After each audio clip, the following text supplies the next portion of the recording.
Hey filmmaker, Chung here. In this video we're going to show you how to make a very interesting shot I called low pass dolly shot, which is a shot that the camera fly over a subject or object very close, similar to an airplane doing a low pass flyover.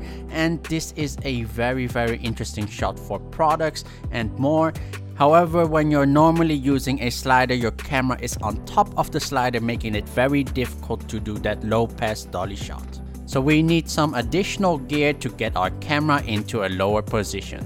The slider that I'm using is the Zeapon Micro2, which is a ridiculously smooth slider, even pushing it manually with my hands. On top, I'm using a Benro ball head which got a separate lock for the pen, which makes it easier to position the camera in the way that I want. And I'm using a tilt head Z mount, which enables me to get the camera into a very low position.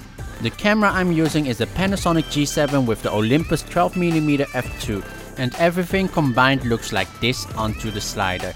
I'm using the tilt head to position the camera as low as possible, but also to keep it straight onto the horizon. And also I have the camera slightly tilted down so I can capture the horizon at a higher point, as it will capture more of the surface area that it's moving over.